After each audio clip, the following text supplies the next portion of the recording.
Baik, Shalom. Saya akan menjelaskan atau mempresentasikan materi PAK Pemuda dengan dasar Alkitab di dalam kitab 1 Timotius pasal 4 dan ayatnya yang ke-12 yang berbunyi, "Jangan seorang pun menganggap engkau rendah karena engkau muda, jadilah teladan bagi orang-orang percaya dalam keperkataanmu, dalam tingkah lakumu, dalam kasihmu, dalam kesetiaanmu, dan dalam kesucianmu." Pengertian pendidikan agama Kristen PAK untuk pemuda bermaksud sebagai suatu usaha terencana untuk mempertemukan pemuda dengan Kristus melalui Injil sehingga mereka mampu melihat diri sendiri sebagai pribadi yang sementara berkembang dalam segala hal, sekalipun memiliki tanggung jawab untuk mendewasakan iman dan kasih dan mampu merespon serta mengungkapkannya dalam relasi dengan Allah dan sesama, maupun dalam keterlibatannya di dalam gereja. Kemudian tujuan PAK Pemuda menolong para pemuda dan pemudi menyadari pengungkapan diri Allah dan mencari kasih dalam Yesus Kristus dan meresponnya dalam iman dan kasih, dan sampai akhirnya maka mereka boleh mengenal siapa mereka dan apa makna situasi kemanusiaan mereka yang bertumbuh sebagai putra-putri Allah yang berakar dalam paguyuban Kristen, hidup dalam roh Allah dalam segenap hubungan-hubungan memenuhi tugas kemuritan bersama dalam dunia serta tinggal dalam pengharapan Kristen. Kemudian C. Perkembangan jasmani atau fisik. Pada masa ini terjadi perubahan-perubahan fisik dan psikologis pada waktu-waktu yang dapat diramalkan, dan puncak efisiensi fisik biasanya dicapai pada usia pertengahan 20-an. Pada masa ini dapat dikatakan sebagai usia reproduktif. Kemudian D. Perkembangan kognitif. Pada tahap formal operasional, pada tahap ini perkembangan intelektual pemuda mencapai titik akhir puncaknya. Semua hal yang berikutnya sebenarnya merupakan perluasan, penerapan, dan penghalusan dari pola pemikiran ini. Pemuda sudah mampu memasuki dunia logis yang berlaku secara mutlak dan universal, yaitu dunia idealitas paling tinggi. Kemudian, dan pemuda dalam menyelesaikan suatu masalah, maka ia langsung memasuki masalahnya. Ia sudah mampu mencoba beberapa penyelesaian secara konkret atau secara nyata, dan hanya melihat akibat langsung usaha-usahanya untuk menyelesaikan masalah itu. Kemudian, pemuda juga sudah mampu menyadari keterbatasan baik yang ada pada dirinya maupun yang berhubungan dengan realitas di lingkungan hidupnya. Jadi, seorang pemuda ini sudah dapat mandiri, dapat menyelesaikan atau sudah mampu dapat menyelesaikan masalah yang sedang dia hadapi tanpa ada pertolongan dari orang lain. Bisa juga kalau memang masalahnya itu berat sekali, tapi kalau memang dia bisa menyelesaikan, dia bisa menyelesaikan masalah tersebut dengan baik. Kemudian pemuda juga sudah harus mampu menyadari keterbatasan yang ada di dalam dirinya dan juga keterbatasan yang ada pada diri orang lain, sehingga dia bisa sadar dan bisa menghargai dirinya sendiri dan juga bisa menghargai orang lain. Seperti itu. Kemudian perkembangan pengambilan keputusan moral.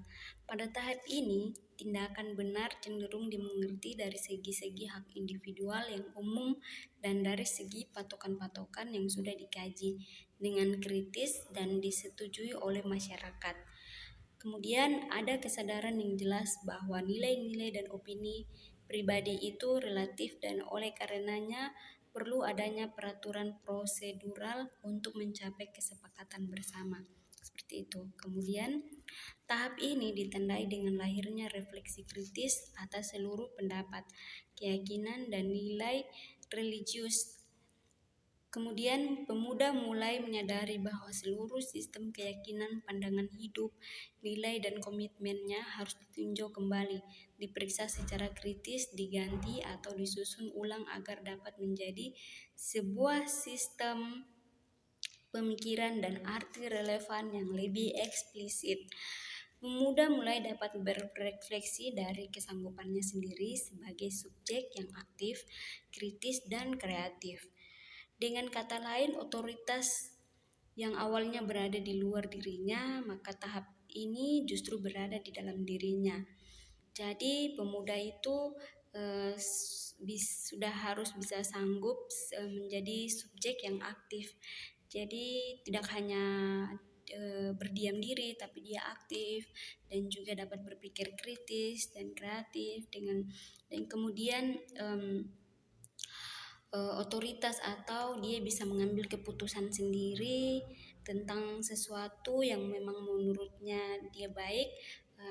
Jadi itu dia bisa mengambil keputusannya sendiri seperti itu. Kemudian lingkungan pembelajaran pendidikan agama Kristen untuk pemuda itu bisa didapati yang pertama adalah dari rumah sendiri, dari dalam rumah, yaitu kita dapati dari sejak kita dilahirkan, mulai dari masa bayi, anak-anak, kita tumbuh dari dalam rumah, dari dalam keluarga yang dibentuk dari pola asuh orang tua, dari ayah, ibu, dan saudara-saudara. Kemudian